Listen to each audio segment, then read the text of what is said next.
Kumusta sa lahat, mahal na mga manonood, maligayang pagdating sa aking channel. Narito ako sa isang magandang Tagbabuyak Ustan at Engine Accurate video. Manatiling nakatutok sa aming channel para sa Tagbabuyak Ustan at Engine Accurate na balita. Ang Tagbabuyak Ustan, isa sa pinakakilala at minamahal na bituin ng Turkey, ay naging pinakapinag-uusap ang pangalan nitong mga nakaraang araw. Ang sikat na aktor ay gumawa ng taos-pusong pag-amin tungkol sa kanyang pribadong buhay at karera. Narito ang mga kahangahangang pahayag ni Tagbabuyak Ustan at ang kwento ng mga paghihirap na kanyang naranasan. Si Tagbabuyak Ustan, isa sa pinakamatagumpay na aktor ng telebisyon, ay nasa industriya sa loob ng maraming taon. Si Buyak Ustan, na nanalo sa puso ng milyon-milyong tagahanga sa kanyang natatanging talento at kagandahan sa pag-arte, ay gumawa kamakailan ng taos-pusong pag-amin tungkol sa kanyang pribadong buhay at karera. Narito ang kwento ng pagtatapat na ito.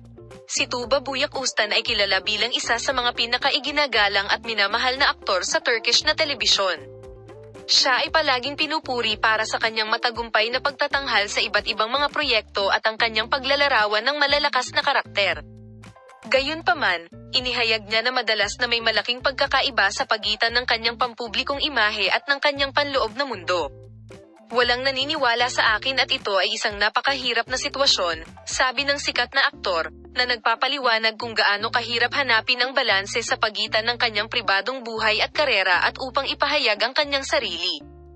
Sinabi ni Buyak Ustan na ang mga inaasahan na nilikha ng media at mga tagahanga ay hindi nagtutugma sa kanyang tunay na personalidad at damdamin.